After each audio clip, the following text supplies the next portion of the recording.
నమస్తే, welcome to our channel. ఈ ఇల్లు చూసారా? ఇది సౌత్ ఆఫ్రికాలో ఫారెస్ట్లలో కట్టుకునేటువంటి ఇల్లు. కానీ ఇట్లాంటి ఒక ఇల్లే చిత్తూరు జిల్లాలో పుంగునూరు నియోజకవర్గంలో ఆ పరిసర ప్రాంతాల్లో ఒకటి కనబడతా ఉందంట.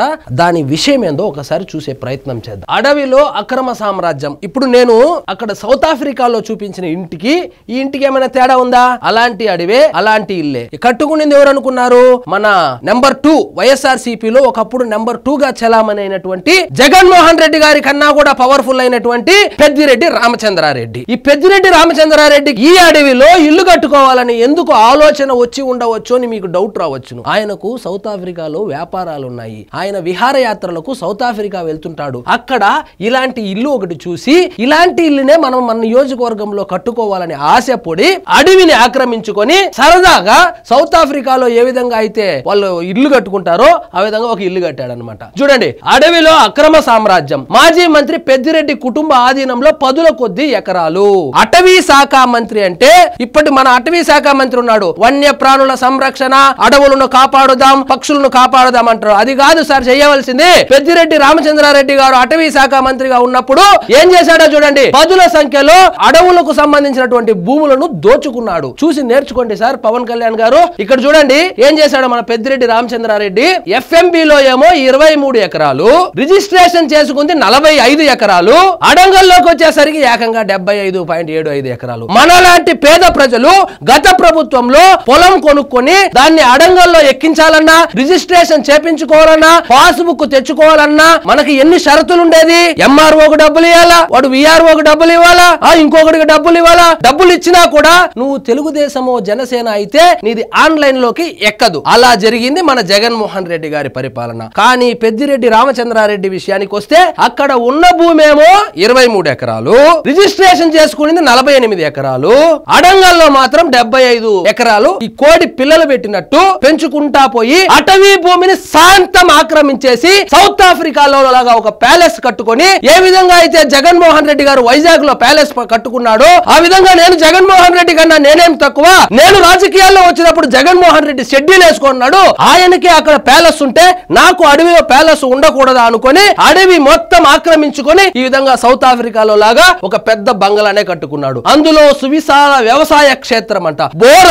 మోతుబారి రైతు పెద్దిరెడ్డి రామచంద్రారెడ్డి పెద్ద మోతుబారి రైతులాగా వ్యవసాయ క్షేత్రం అంట. చూడండి, మధ్యలో విలాసవంతమైన భవనము. అంటే ఫైనల్ గా ఏమంటే అడవిని ఆక్రమించుకొని ఫామ్ హౌస్ కట్టుకున్నాడు. మనమేమనుకున్నాం, పెద్దిరెడ్డి రామచంద్రారెడ్డి గారు అటవీ శాఖ మంత్రిగానో లేదా రెవెన్యూ మంత్రిగానో చేసినప్పుడు ఆ మొత్తం జిల్లాని గుప్పెట్లో పెట్టుకుని కేవలం ఎర్ర చందనం మాత్రమే డీల్ చేసేవాడు, కట్ట పంచాయతీలు చేసేవాడు అనుకున్నారే గాని ఎవరు అటవీ భూమిని ఆక్రమించి ఉంటాడు అని కనీసం గెస్ కూడా చేయలేదు. కానీ అందరి అంచనాలు అలకిందులు చేస్తూ ఆఖరికి ఎవ్వరికి తెలియకుండా అడవిలో పోయి ఇంత పెద్ద ఇల్లు కట్టుకున్నాడు. ఎందుకు కట్టుకున్నాడు? అందులో ఏమైనా అసాంఘిక కార్యక్రమాలు చేస్తున్నాడా, పంచాయతీలు చేస్తున్నాడా అనేది ఇంకా తెలియవలసి ఉంది. కానీ అటవీ భూమిని అయితే శాంతం నాకేశాడు. మార్కెట్ కమిటీ నిధులతో సొంత ఎస్టేట్ వరకు తార్ రోడ్డు. సరే, మా కర్మ కొద్ది మీరు గెలిచినారు, మా కర్మ కొద్దికి మీ నాన్న కాలంలో నుంచి రాజకీయ నాయకులుగా చలామణి అవుతున్నారు. సరే, భూములు ఆక్రమించుకుంటున్నారు, మా దరిద్రము, అధికారం చలాయిస్తున్నారు మా దరిద్రానికి. కానీ సొంత నిధులతో రోడ్లు వేసుకోకుండా కబ్జా చేసినటువంటి అటవీ భూమికి మార్కెట్ కమిటీ నిధులతో సొంత ఎస్టేట్ కి రోడ్డు వేసుకున్నంట. గత ప్రభుత్వంలో ఎంత బరి తెగించి పరిపాలన జరిగిందో ఈ ఒక్క విషయాన్ని చూస్తేనే మీకు ఖచ్చితంగా అర్థమయ్యే ఉంటది. దట్టమైన అటవీ ప్రాంతం మధ్యలో అద్దంలా మెరిసిపోతున్నటువంటి బీటీ రోడ్డు. ఆఖరికి గ్రామాల్లో, పట్టణాల్లో రోడ్లు వేయడం కాదు కదా, గుంతలకు కంకర వేయలేని వీళ్ళ ఎస్టేట్లకు మాత్రం, కబ్జా చేసిన ఎస్టేట్లకు మాత్రం తలతలా మెరిసిపోతున్న రోడ్లు వేసుకున్నారంటే ఇంతకు మించి ఇంత దరిద్రమైన పరిపాలన మీ జీవితంలోనే చూసి ఉండరు. ఈ విధంగా వాళ్ళు ప్రభుత్వ ధనాన్ని దుర్వినియోగం చేసుకుని ఇష్టారాజ్యంగా వాళ్లకు మనసులో ఏమనిపిస్తే అది చేయడం జరిగింది. ఆ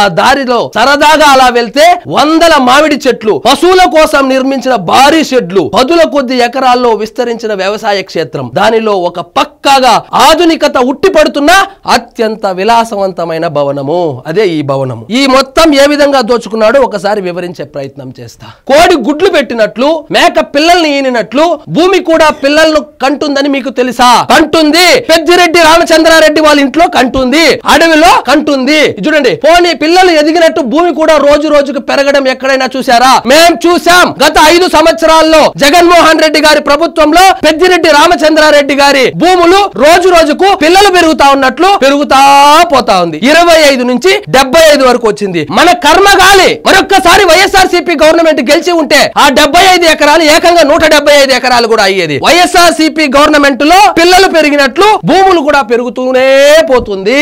అలాంటి అద్భుతాన్ని చూడాలంటే మనం చిత్తూరు జిల్లాలోని పులిచెర్ల మండలం మంగళంపేట సమీపంలోని అడవిలో మాజీ మంత్రి వైకాపా ప్రభుత్వంలో నెంబర్ 2 గా వెలిగిన పెద్దిరెడ్డి రామచంద్రారెడ్డి వ్యవసాయ క్షేత్రానికి వెళ్లాల్సిందే.